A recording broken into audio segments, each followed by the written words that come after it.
All right, we're ready for Job chapter 18 through chapter 21.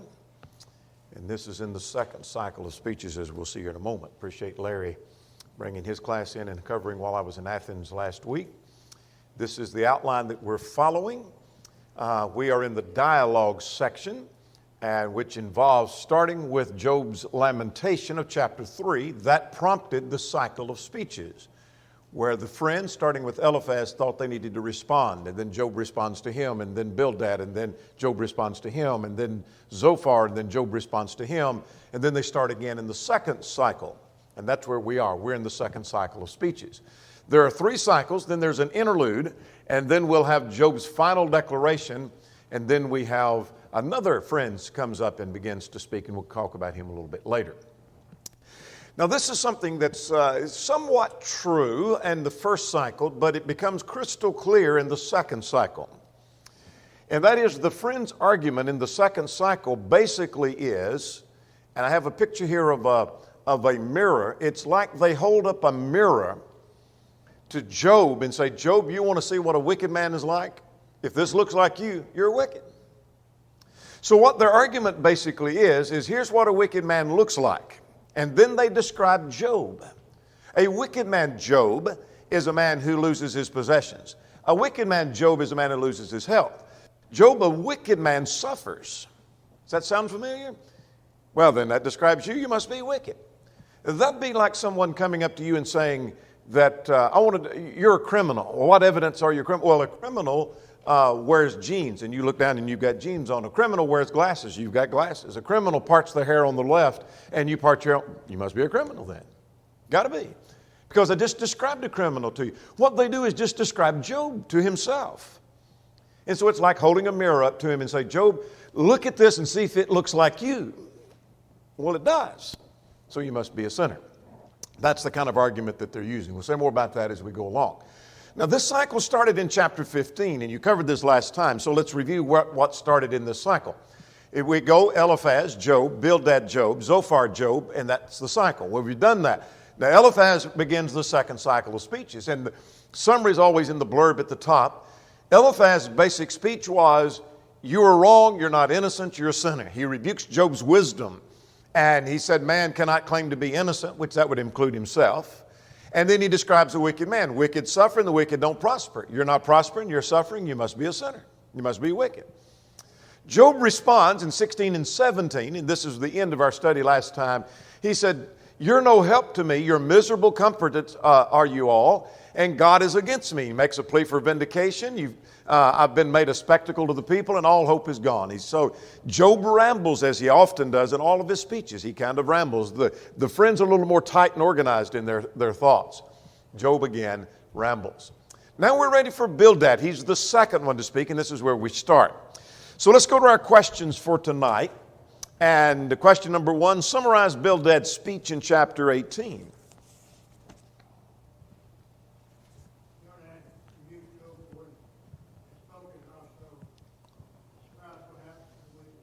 All right. He rebukes Job. So here's a rebuke of Job's speech, followed by a description of the wicked. And so Job, he basically says, Job, you're stupid. You're dumb. You need understanding. Why do you consider us as dumb? In fact, the word the New King James uses the word stupid. Why do you consider us stupid? So he makes the charge against Job that he felt Job was making against them. You need understanding. You're lacking in understanding. So let me describe to you a wicked man. And he goes through the descriptions that, describes Job. And that's his speech. So I'll summarize that at the top. The wicked suffer, you suffer, therefore you must be wicked. That's not logical reasoning. It's like I mentioned a moment ago. Criminals wear blue jeans. Do you ever wear blue jeans? Then you must be a criminal. You got to be, because that's what criminals do. And that's his reasoning. So let's talk about now this rebuke of Job's speech. He starts, and we won't read every verse, but verse 2, he said, how long will you put an end to words? Gain understanding, and afterward we will speak. What do you think he's saying in that? Rephrase that. Yeah, we're wasting our time. Once you get a little understanding, gain some wisdom, then we can carry on a good conversation with you, but we're not getting anywhere with you. Say again. Oh, absolutely. Yeah. Job, you've done terribly wrong. You're a hypocrite. And they're looking down on Job. We're the ones who are wise. Just listen to us. And God's going to set the record straight a little bit later and point out they're not wise at all. Look at verse 2. Why do you count us as stupid? He said, why are we counted as beasts and regarded as stupid in your sight? In other words, I take that as we're, and people do this at times, we're full of wisdom. You just need to accept what I say. I've been around the block a few times, and I have wisdom. And so just accept what I say. You're a sinner, you did wrong, so accept that. And that doesn't follow. Now, verse 4, he said, you tear yourself and not God. Job had made the point, God's tearing me. In other words, like God's ripping me apart. God's going to deal with Job about those kinds of statements. But he said, you who tear yourself in anger. And his implication, by beginning at verse 5, is you're tearing yourself with your sin. You brought this on yourself, Job.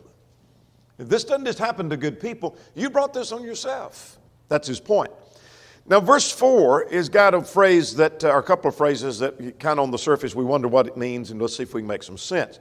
Shall the earth be forsaken for you, or shall the rock be moved from its place? I take it that he's saying that God's solid moral order cannot be moved. And what I think he thinks God's solid order, moral order is, man sins and he suffers, and that can't be changed. That's like a granite rock. It's solid and it can't be moved. God can't move a mountain for you. And God's not going to change his moral standard just for you, Job. And so you need to get some wisdom and understanding. God's not going to change his moral code. His moral code basically is man sins, he suffers, you're suffering, it means you sin, so just accept it and let's get on with it. And anyway, that's his rebuke of Job's speech. Now, beginning at verse 5, let's talk about what he says. How does he describe the wicked? Basically, he's saying here, this is what the wicked look like. And now what's his first description?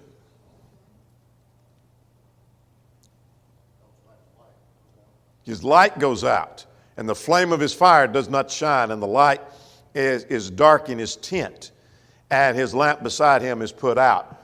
I take that to have reference to his prosperity and his blessings. His blessings are gone. His prosperity is gone. We see again, and let's get ahead of ourselves, in verses 14 and 15. I've grouped that one on the outline with verses 5 and 6. He is uprooted from his shelter of his tent. And so he's uprooted from his tent. His tent's gone. In other words, his prosperity is gone. Brimstone is scattered on his habitation. His roots are dried up below. In other words, his tent's destroyed. He's uprooted from his tent. His prosperity is gone. So the wicked are the kind of people their prosperity fails. Job, has your prosperity failed? You must be wicked. Second description, look at verse 7.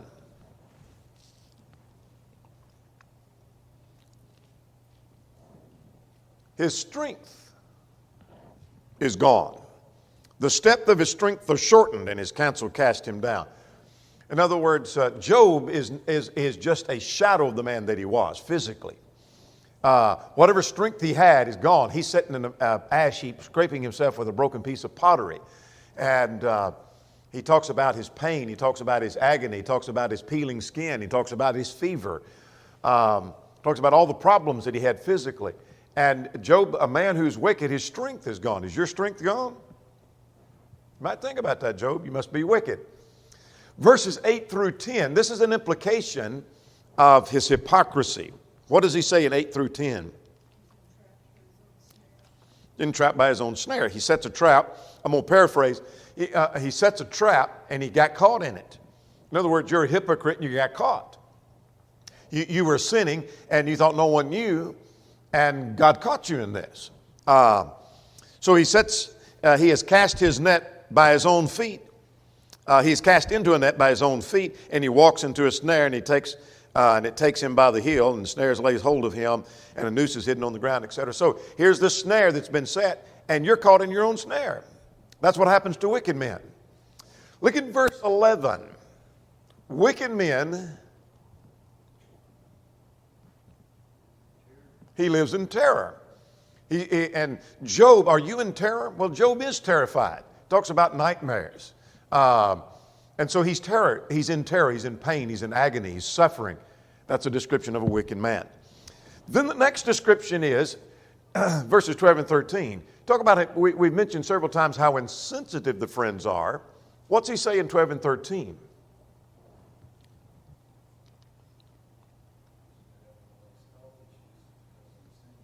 Yeah. Wicked people have terrible health issues, and his body is devoured. And Job, does that sound familiar? Well, Job's health is shot. It's gone. Look at verse 12. His strength is starved. Destruction is ready on his side. And it devours patches of his skin. Wicked people have peeling skin. That just so happens to be what Job had. That's like if you have terrible headaches, somebody says, well, you know, that must be because you've committed sin, because wicked people have headaches. And therefore you're a sinner. That's the reasoning they use. We'll say more about their reasoning in a moment. Then verses 16 to 21, to end his short speech. What does he say in 16 to 21?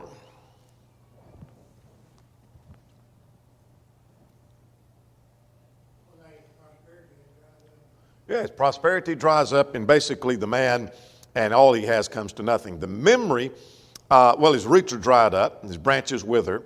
Remember, this is in poetic form, so it's descriptive of a man's possessions and his health and everything about him perishing. The memory of him perishes from the earth, and he has no name among the renowned. In other words, Job was the pinnacle of people in his day and time.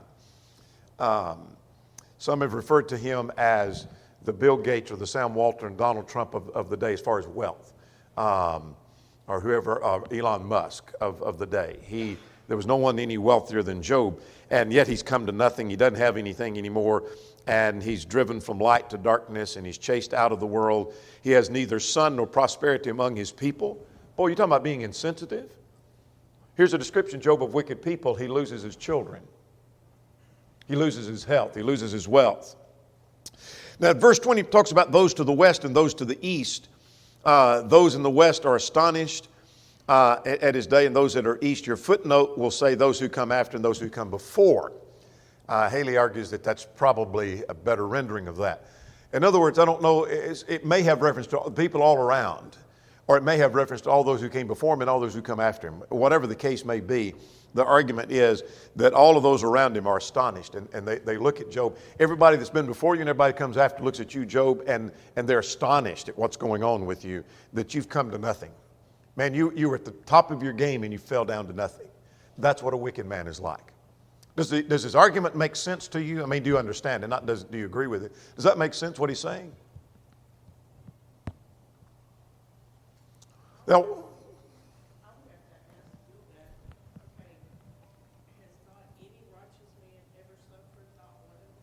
yeah, that's a good question. In fact, Job's going to basically say that in his next speech. That y'all know you're wrong about your argument. Your argument doesn't hold water. And so he does a pretty good job in his condition debating them on that question. But that's a good question. You know, is there not ever been a righteous man whose prosperity failed or lived in terror, bodies devoured? Do the righteous live on forever and forever? Or does ever any righteous man die? And what about these guys? Have they not suffered? Sure they have. What's missing from this speech and Zophar speech, and was missing from Eliphaz? Eliphaz, Bildad, and Zophar, all three have removed something from this speech that they had in the first cycle.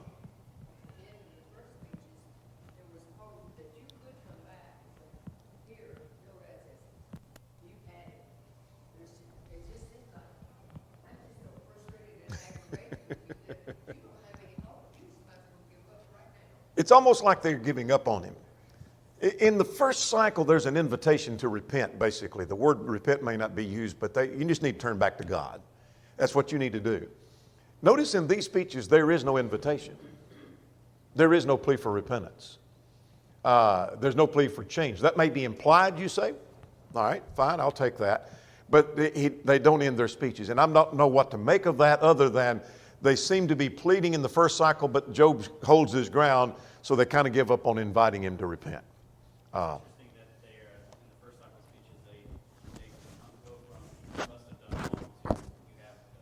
Yeah. Job, tell us what you did. And now we're going to tell you that you're a sinner, but they never do tell him what he did. And Job's going to make that point. All right, let's go to chapter 19 now. Go to our questions before we do that. Question number 2, summarize Job's speech in chapter 19.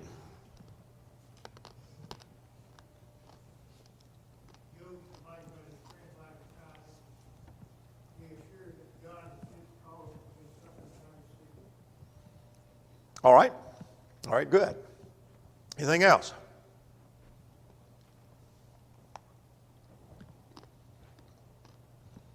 All right, we'll come back to that. Say more. Question number 3, what was Job asking from his friends in verses 21 and 22? Yeah, some understanding, some mercy, some sympathy, some pity. And all I'm asking for you, in fact, he said in the first cycle, I haven't asked anything from you. But now he's asking pity. This shows some concern and some pity. Let's go and get question number 4. What's he saying in verses 25 to 27?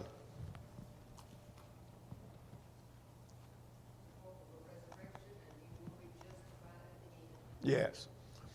If you read the book of Job and you miss verses 25 to 27, you've missed a key to the book. You've missed the pinnacle of the book if you miss 25 to 27. We're going to say more about that when we get there. All right. This is Job's speech in chapter 19. Basically, the blurb at the top, he says to his friends, you're no help to me. God is against me, but I will be vindicated. That's basically what he says in this speech. Now, 4 things he says. He starts with the rebuke of his friends, verses 1 to 6. Then he turns and talks about how God treats me as an enemy. Is he justified in saying that? No, but that's how Job feels. And then 13 to 22, he's forsaken by family and friends, and then he said, God will vindicate me. Let's talk about this rebuke of his friends. Starting at verse 2, what does he say about their words? Yeah, your words are breaking me apart. As if Job's not suffering enough, they're kicking him while he's down. And so your words are breaking me. How long will you torment my soul? Look at verse 3. He said, you're not ashamed at all that you've wronged me. These 10 times you have reproached me. I don't know that that's a literal 10. It's much like we may say, I've told you 1,000 times. I've told you 100 times to stop that. Well, not literally 100. You may have told them a 10 or 15. But it's a point that I've told you and told you and told you. These 10 times you have reproached me and you're not ashamed that you've wronged me. I'm amazed at you. You're my friends and you're charging me without evidence. You've wronged me. You're not ashamed of all of that. So you're tearing me apart. You're not ashamed that you've wronged me. Now, verse 4, this is a key point to his response. What's he saying in verse 4? Absolutely. Yeah, if I've done wrong, indeed if I've erred, my error remains with me. In other words, you don't know it, and you haven't told me. And so if I've done wrong, no evidence has been supplied, no charge. That's interesting. I've known of people being charged with sin in our own day and time, but nobody could cite what sin they did. They've done wrong, but they won't tell you what they did. Well, more about that perhaps a little bit later. At verse 5 and 6, he said, if I say I've wronged God, it's not so. God's wronged me. That's his point. If indeed I magnify myself, yourselves against me, my plea my disgrace against me, know then that God has wronged me and has surrounded me with his net. Now, Job's going to go on later, talk about God has built a wall around him, in essence. And that was the charge Satan had made about Job, but it was a different kind of wall. Job is thinking now God has surrounded me with bad, and he's walled up bad all around me and suffering all around me, and he's walled me in. All right, that's his rebuke of his friends. You're no help to me. You're tearing me apart. You've wronged me. You're not helping and me correct things at all. Now, verses 7 to 12, this is what Job has said over and over. God set me up for target practice, and God's done me wrong. Now, is he justified in that charge? If you've read ahead, by the time we get to chapter 38 through 42, we're seeing that God, God says to Job that you weren't right in making that charge. And so was Job wrong in that God has set against me and God's targeting me? Then, and even some of the statements he made in chapter 3, no, Job's not justified in that at all. Yes, ma'am. We know something that Job has no idea about. Job does not know that Satan is behind this. And so many times we fail to give Satan credit for the power he does have. He is not actually justice creature. That's a good point. Yes, and we blame God for something that Satan may be doing. That God may tolerate, God may allow it, but God's not causing it. And certainly that's the case with Job. Let's look at verse 7 now. He's saying, in essence, God treat me as an enemy because if I cry out to God, God's not listening to me. Because I'm still suffering. This goes on for months, by the way, his suffering, as we've pointed out time and again. Verses 8 through 10, this is where I mentioned a moment ago, he says, God's fenced me in. He's fenced up my way so that I cannot pass. And he has stripped me, verse 9, of glory and taken away my crown. In other words, he's making the same charge Satan had made concerning Job, but Satan's charge was, you've walled up around him with blessings and good, so that's all he ever experiences. And so Job is saying, no, at this point, I'm walled up and God's fenced me in with nothing but suffering and terrible things. And so God's got something against me. God's treating me as an enemy. Look at verses 11 and 12. God has done what? Verse 11. Yeah, he counts me as an enemy and he's kindled his wrath against me. So God's kindled his wrath against me. So God's treating me as an enemy. He won't listen to me, and he's fenced me in with evil and suffering, and he's kindled his wrath against me. And so this is where Job rambles. He talks to his friends for a little bit. He talks about God for a little bit. And then he rambles on here about talking about how he's forsaken by his friends and his family. Job feels lonely. Often those who are suffering feel lonely. So let's get 13 to 20. That I feel forsaken by all. Let's begin listing those. He said, he has removed my brothers far from me, and my acquaintances are completely estranged from me. My relatives have failed, and my close friends have forgotten me. So all my close friends are gone. It's like they're treating me like I've got a plague or something. My brothers have gone. And those that dwell in my house and my maidservants count me as a stranger. In other words, people that work for him, his servants, treat him like he's a stranger. Who else treats him bad? Verse 16. He calls out to servants and then no one answers. And I beg him with my mouth. In other words, these are people that work for Job. Job was a wealthy man. He had servants that worked for him. And he calls for them and they just ignore him. My breath is offensive to my wife. Even his own wife complained about him. Now, at the end of verse 17 is a translation issue. And I am repulsive to the children of my own body. That sounds like his own children. But he doesn't have children because they're dead. The American Standard is a little more literal, saying the children of my own mother, probably talking about his siblings. And so I'm repulsed by my own siblings. They turn against me. I rise to speak. Young children, look at verse 18.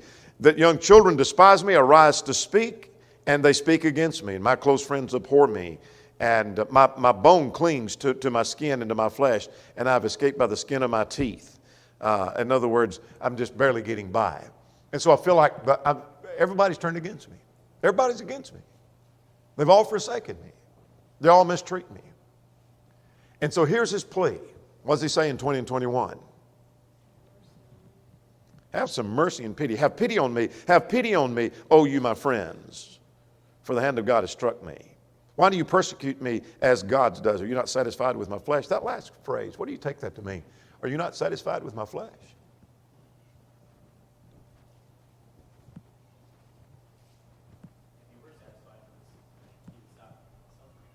Yeah, I take it, and maybe that's not what it means, but I take it that I'm suffering. I'm down. My health is gone. My flesh, my literal flesh is peeling.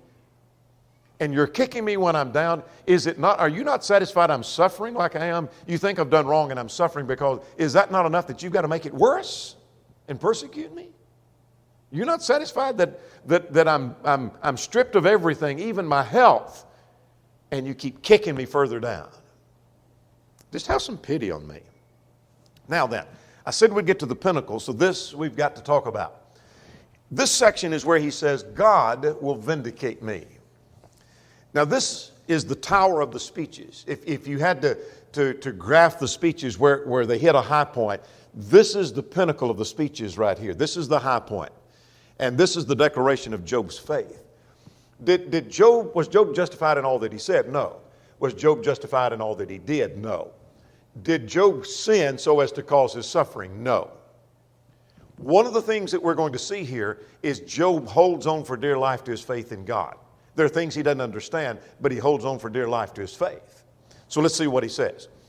He said, I wish my words were written down. Look at verse 23. Oh, that my words were written down and that they were inscribed in a book and they were engraved on a rock with an iron pen and lead forever. In other words, he wished it was written down. That amounts to, as one writer said, mark my word. Mark my word. The time's going to come when the truthfulness of what I said will be borne out.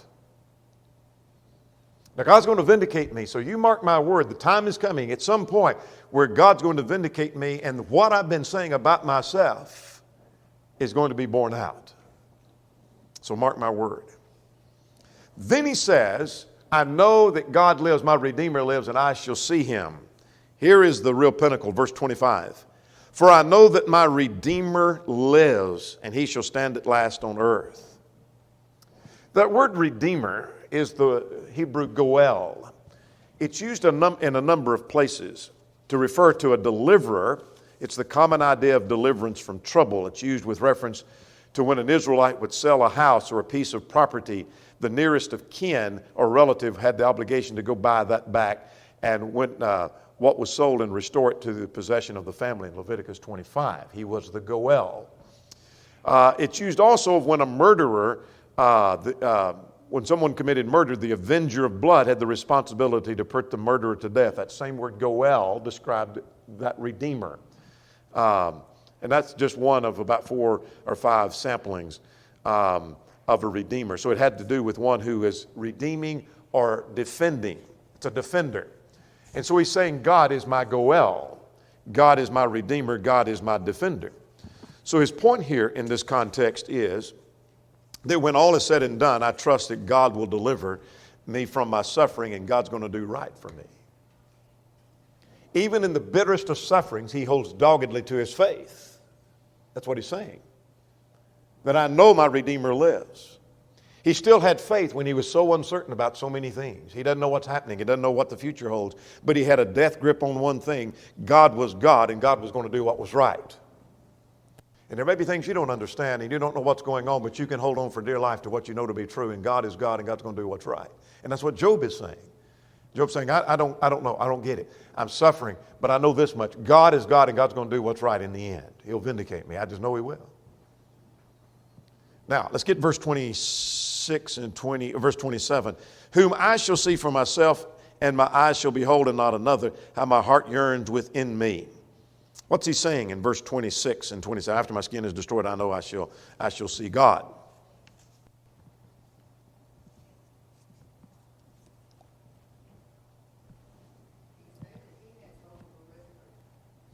Yeah, I think it's a promise. And some deny that that's the case because they said the concept of a resurrection was not in the Old Testament. I beg to differ. I think it found all through the Old Testament.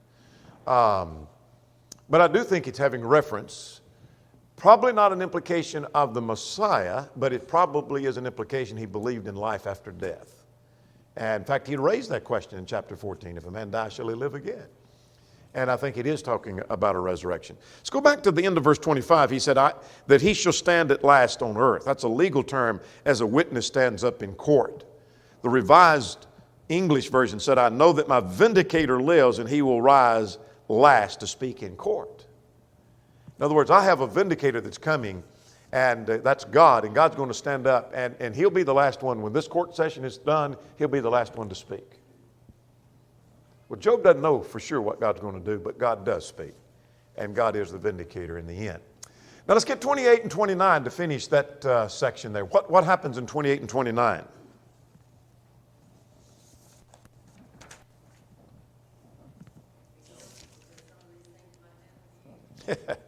Yeah. You ought to fear for judgment yourself. The same thing could happen to them, but I think also they're charging him wrongly. They made a wrong charge that he's telling them, you yourselves have done me wrong, and you need to be fearful of God. You need to be fearful of what God will do. He refers to a judgment. God's going to vindicate me, and God may judge you too. And so he had already indicated that they were fearful of themselves, and he's telling them you ought to be, and that is the case. Now, we're ready for Zophar, so let's go to question 5. What was the point of Zophar's speech?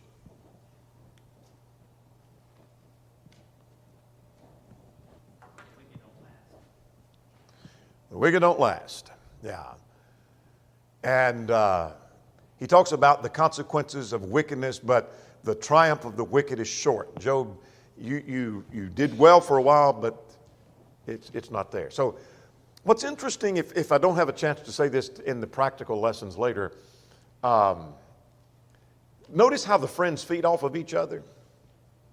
In the first cycle, they do that. The second cycle, they'll do it in the third cycle. Where whatever the first one says, it's almost like the next one gets up and said, I want to kind of echo what he said, and drives it on just a little further.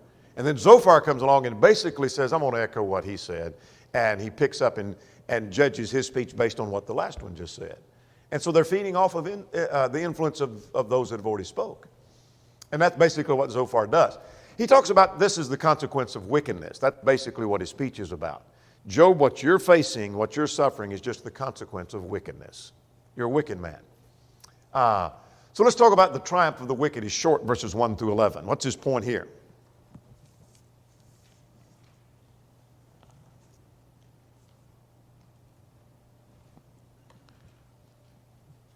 Well, look at verse 5. That summarizes this. We'll say about something about 1 to 4 in a moment. Let's get ahead to verse 5. That the triumphing of the wicked is short. That's what this whole section 1 to 11 is about. The triumph of the wicked is short. Job, you triumphed for a while. You were on the top of the world. You were on top of your game. You had everything. You had children. You had possessions. You had health. You had wealth. You had it all. And it didn't last. The triumph of the wicked is short. What's interesting is at verse 2. We've talked about Zophar being the hard liner. They seem to get harsher as they go on, from Eliphaz to Bildad to Zophar. Zophar seems to be the hard hitter, and he says, therefore my anxious thoughts make me answer. In other words, he's chomping at the bits to jump in there and say something to Job. I've heard the reproof that you reproach me, and the spirit of my understanding causes me to answer. I've just got to say something in answer to you. And so he comes to this matter of the triumph of the wicked is short, he says. Now, I'm not going to read all of verses 1 through 11, but interesting that, look at verse 10. His children will seek the favor of the poor, and his hand will restore his wealth. His bones are full of youthful vigor, but he will lie down and with him in the dust. In other words, he describes Job, you were in your youth, you had full of vigor and life and vitality. It's all gone. That's what happens to wicked people. Same kind of argument we see the other two had made. Now let's start at verse 13 through verse 29, the consequences of wickedness. And so basically he's painting the same kind of picture. This is what comes to people who are wicked, Job. And so let me describe to you what happens to wicked people. Where the Bildad had said, let me describe to you a wicked person. And he describes a wicked person and he describes Job.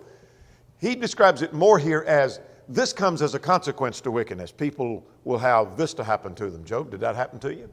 So let's look at 12 to 14. What does he say in 12 to 14?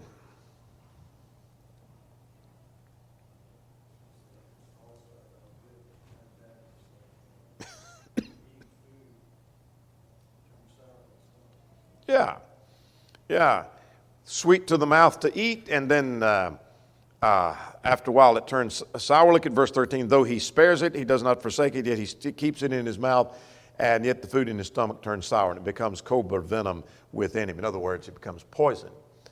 So sin is like taking sweet fruit and eating it, and then it turns sour on you. And it's like poison. And so, Job, you've committed the sweet sin, and now it's turned sour on you. And so you've done something wrong, Job. You've done something bad wrong. Now, beginning at verse 15 through 19, ill-gotten gain is lost. Now, this is interesting because this is maybe not the first, but one of the first times that they've hinted at what Job has done. They've hinted at the fact that he is a hypocrite. But hypocrite about what? In what way? They didn't tell him. But this may be the hypocrisy here. This seems to be an implication of what they think he's done wrong. And what is the implication? Yeah, that you're wealthy, and it was assuming this rule: if you're wealthy, you must have stolen it. You must have got it in some ill-gotten way. Is that fair? Is there not rich people that get it honestly? Was Abraham not rich? And we know from the story, Job was rich, but he got it honestly. God never rebuked him for his wealth. But the assumption is you're wealthy, therefore you must have gotten it by ill-gotten gain. So look at verse 15 now. He said, he swallows down riches and vomits them up again. He casts down to his belly. He will suck the poison of cobras.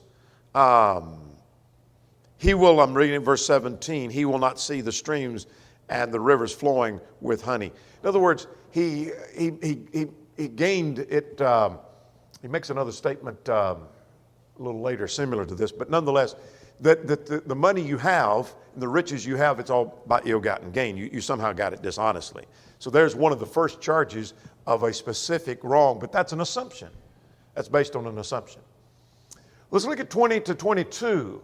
What does verses 20 to 22 say?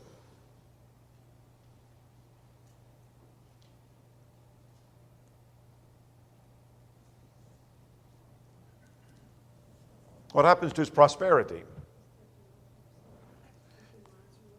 All right, he's been miserly, and then nothing is left finally for him to eat. Finally, he's gone. Job, have you lost your prosperity? Did you lose your camels and your oxen and sheep, etc.? Yeah, you lost all that. Your houses, yeah, you lost all that. You must be a wicked man. That happens to wicked people. See the argument they're making. Look at verse 22. In his self-sufficiency, he's in distress. Every hand of misery will come against him. I was really fishing for another verse. Verse 28. The increase of his house will depart, and all his goods will flow away in the day of his wrath. And so what happens as a consequence of wickedness is men lose their possessions and they lose their wealth. Let's get verses 23 to 25. What happens to wicked men, 23 to 25, according to him?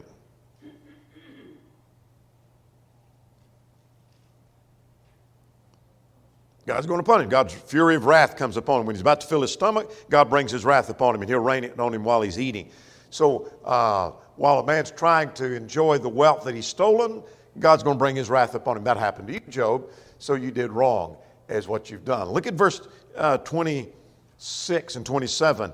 It even brings death. Total darkness is reserved for his treasures, and unfanned fire will consume him. Reckon that supposed to remind Job of the fire that consumed his children? And the heavens will reveal his iniquity. In other words, I take that God's going to reveal he's a sinner by bringing punishment upon him. I take that's what his argument is. And then let's get down to verse 28. His house departs. Whether that's his physical house or his family, Job lost both. How insensitive. What he's saying, Job, is, Job, this is the consequence of wickedness. He has wealth and he loses it. He has children, he loses them. He has a house and it's gone. That happened to you, you must be a wicked man. This is the consequence of wickedness. Pretty strange argument, but nonetheless, that's the concept. Questions or comments on Zophar's speech?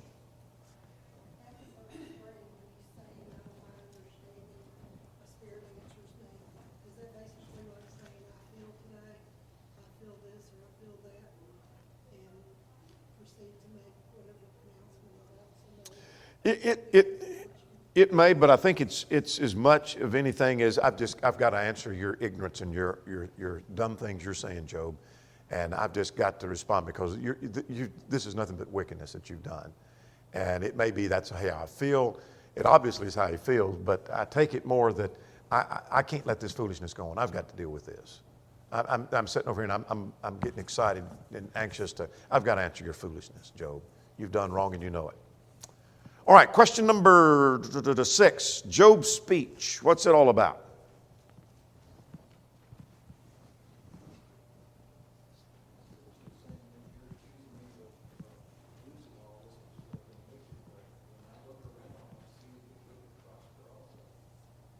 Absolutely. Let's get this speech right here. Ricky's exactly right. I think a summary of his speech is the wicked do not always suffer. This is one of the strongest answers he's given. Chapter 19 was one of the strongest statements of his faith. This is one of the strongest answers that Job has given. Job seems to rally back to a single thought here. Right? We've talked about him rambling. Job seems to be frustrated enough that he focuses in and hones in on one line of argument. And so let's get that line of argument. First of all, he says, listen to me, verses 1 to 6. So we're going to have to, in the interest of time, kind of wrap this one up. But listen carefully to me and let your consolation bear with me that I may speak and after I've spoken, keep mocking. I take verse 3 as, I'm going to say this, but I know what you're going to do. When I get through, you're still going to be rebuking and mocking and ridiculing me. But listen to me. Just listen to this. All right, now beginning at verse 7, he says, the wicked prosper. In other words, and he's going to make a point later, he said, just ask anybody and they'll tell you this. Anybody knows that they knew and anybody around knows they're wicked people. Look at verse 7. They live and become old. Do you know any wicked people that are old? Well, sure. There's some old wicked people. Eliphaz knew it, Bildad knew it, and Zophar knew it. They could name wicked people. But I thought wicked people die because of their sin, was the argument made. Death comes, Zophar said. Do you know any wicked people that are old? There goes your argument. Secondly, the wicked people can be mighty in power. Do you know any wicked people mighty in power? Turn on your TV and watch the news, and nearly everybody in Washington is wicked. The same was true in Job's day. They're wicked that are in power. Verses 8 and verse 11, their descendants shall be established in their sight, and their offspring before their eyes. Verse 11, they send forth their little ones like a flock, and the children dance. There are wicked people who have many children. Do you know any wicked people that have a big family? Or is it only righteous people that have big? No, they're wicked people. And his friends knew that. He said, I know wicked people, and you do too, who have safe houses. Look at verse 9. Their houses are safe from fear. And furthermore, verse 10, verse 13, they have possessions. Their bulls breed without failure, and their cows calve without miscarriage.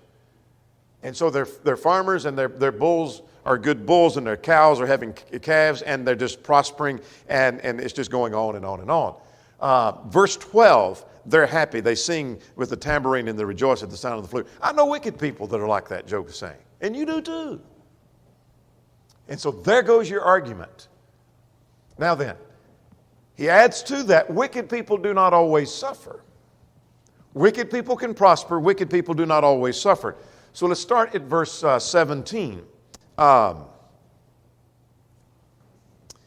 He had said at 14 and 15, by the way, that he's quoting from the wicked, that they say, depart from us, we don't have any use for you. They're saying that to God in essence. But look at verse 17. How often is the lamp of the wicked put out? And how often does the destruction come upon them? In other words, his point is that how often are the wicked destroyed? Well, not often. In other words, they don't always suffer. Secondly, to say that God punishes their children will not work. What does he say about that? We can summarize that in a pretty quick sentence. In other words, if you say, well, now God punishes the wicked, but he actually brings it on their children after them, that doesn't work, because the essence of his argument is, what good, how does it punish this man if they are punished after he's gone? How does it tell him he did any wrong? How is that any rebuke to him? He said, that doesn't make sense. So he anticipates a quibble they may make. And so he said, the wicked do not always suffer. Those 2 points, by the way, point 2 and 3, are the strongest points he makes in answer to them. It's the strongest he's come on in that. Now, in verses 22 to 26, he talks about death coming, and his point is that it comes to the high and comes to the low. In other words, it comes to those that are judges on high. It comes to people at ease. It comes to people whose pails are full of milk. Another man dies in the bitterness of his soul and never has eaten, neither has he eaten with pleasure. And in other words, there are people who are doing well and they die, and there's people who are not doing well and they die. There are people who are rich, there are people who are poor. There are people who prosper and the people who don't prosper. They all die. And so death comes to the high and the low. It doesn't just come to the wicked. This is the strongest answer he's given them. Does that make sense to you? He's refuting their argument by saying, you know wicked people that prosper, and you know wicked people that are not always punished. And then he ends his speech saying, I know you're talking about me. I know your thoughts and the schemes with which you would wrong me. I know you're talking about me. I think in essence he's saying that what may be true of some people is not true of all people. What's true of some wicked people is not true of all wicked people. Just because some righteous people are suffering, wicked people are suffering, doesn't mean all wicked people are suffering. All suffering are wicked. Your reasoning doesn't follow. So he says at verse 29, have you not asked those who travel on the road? In other words, ask anyone, and you'll find this to be true. Then verse 34, let's end this because our time is gone. That how then can you comfort me with empty words since falsehood remains in your answers? Y'all have said nothing but false things about me and to me, and you're no help at all. And so I know you're talking about me when you're describing a wicked person. I'm not dumb. I know you're talking about me. I know you're describing me. And you're wrong. That's not me. And you're no help to me. And now we're ready for the third cycle. Make sense? Got a little harsher at times, didn't it? And less pity and less concern for repentance. Third cycle next time.